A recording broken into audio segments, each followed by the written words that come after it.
नमस्कार. आज आलो आहे मी पाटील सर यांच्या शेतामध्ये, अंजनगाव सुरजी. या शेतामध्ये आम्ही या तूर पिकासाठी सरांना बॅक्टोरिज किट RPS 76 हे ड्रिंचिंगसाठी दिलं होतं. ही व्हेरायटी आहे धैर्य. सरनं औरंगाबादवरून बोलावली होती आणि हिला बॅक्टोरिजचं ड्रिंचिंग आणि RPS 76चं ड्रिंचिंग केलेलं आहे आणि एक फवारणी फ्लोरारिज आणि RPS 76 ची केलेली आहे. तर सरचं मनोगत आपण ऐकून घेऊ. सर, तुम्हाला काय वाटते या औषधीबद्दल? ते बॅक्टेरियाचं ड्रिंचिंग केल्यानंतर याच्यामध्ये एकदम बदल सुरू झाला. ब्रांचेस या भरपूर निघायला लागल्या आणि दुसरा जो आपण RPSचा फवारा घेतला त्याच्यापासून याला फुलाचे गुच्छेच्या गुच्छे आलेत. असे गुच्छे तर मला तरी वाटते, आता माझी तूर आहे म्हणून मी स्तुती करत नाही, तर कुठे असे गुच्छे नाही आहे. फुलोर येते पण गुच्छे आहेत. तुम्ही जर त्याच्यात थोडा फोकस करून जर दाखवला एखाद्याच्यावर तर तो पूर्ण असा गुच्छा दिसतो. असा म्हणजे असे वेगवेगळे असे फुलं दिसत नाही आपल्याला. आणि ह्या शेंगा पण बघा तुम्ही, शेंगाचे असे गुच्छेच्या गुच्छे लागलेले याला. तर या शेतकऱ्यासाठी हे जे आपण धन्वंतरीचं जे औषध वापरलेलं आहे हे एक मला तरी वाटतं की वरदान आहे.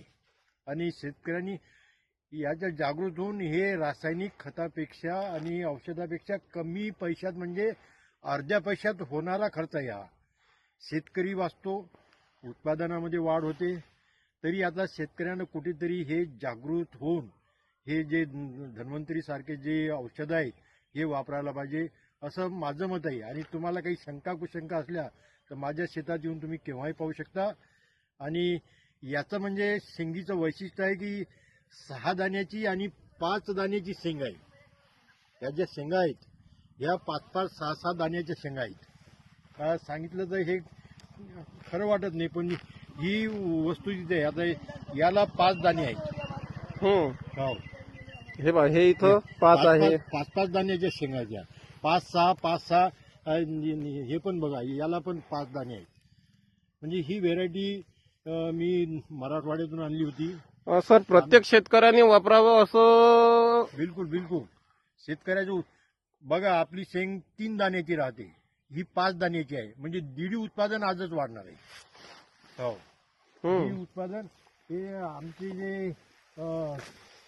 जे रिश्तेदार आहेत, युवा आहेत, अकोल्याचे बडे, गजानन भाऊ बडे यांनी हे मला 1 किलो तूर दिली होती. बरोबर. त्यांनी सांगितलं होतं की तुम्ही भाऊ लावून बघा. आणि ती मी लावली आणि खरोखरच ते चांगलं हे मिळालेलं आहे. त्यांनी पण नंदकिशोर बडे यांनी त्याच्यात सहभाग. हे बघा, आता या शेंगीला 6 दाणे आहेत जवळपास. 1, 2, 3, 4, 5, 6, म्हणजे 6-6 दाणे एका शेंगीला आहे.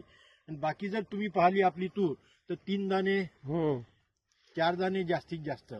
याच्यात जास्तीत जास्त 6 दाणे आणि कमीत कमी 5 दाणे. तरी मी शेतकरी बांधवांना विनंती होतो की जागृत व्हा, या रासायनिक खतापासून वाचा. आणि हे जे जैविक खत आहे याचा बरोबर आहे, त्या रासायनिक खत अर्ध्या पैशामध्ये होते. हो सर, प्रत्येक शेतकऱ्यांनी जर हे ऑर्गॅनिक वर फोकस केला तर त्यांची खूप चांगली शेती होईल असं सरांचं म्हणणं आहे. मला तरी असं वाटतं की हे कर्जबाजारी आणि आत्महत्येचा प्रसंगच येणार नाही. फक्त कुठेतरी आता जागृत होणं आवश्यक आहे. हे जे आपल्या डोक्यावर भूत बसलेलं आहे रासायनिक खताचं या कीटकनाशकाचं, तर हे भूत झुगारून देऊन आता आपल्या या जैविक शेतीवर, सेंद्रिय खताकडे वळणं हे अत्यंत आवश्यक आहे. मी आजच्या प्रसंगी एवढंच सांगतो. आणि यामध्ये प्रशांत माकोडे हे यांचं याच्यामध्ये बरंचसं योगदान आहे. ते स्वतः भेटायला येतात. म्हणजे याच्या अगोदर ते 3 वेळा आले. 3 वेळा येऊन मला त्यांनी ते औषध दिलं. आणि फवारणीच्या वेळेस आणि फवारणी झाल्यानंतर ते पाहायला येतात. आज मी त्यांना बोलावलेलं नव्हतं, ते स्वतः आलेत. तर असा एक कर्तव्यदक्ष शेतकऱ्याचं हित जपणारा प्रशांत माकोडे, याला सुद्धा आपण प्रशांत माकोने आहेत. तर बस एवढंच आवाहन करतो की थोडं जागृत व्हा आणि या कर्जाच्या जंजाळातून मुक्त व्हा, एवढीच मी तुम्हाला सर्वांना विनंती करतो. ठीक आहे मित्रांनो, मी प्रशांत माकोने धन्वंतरी डिस्ट्रीब्युटर म्हणून कार्य करत आहे.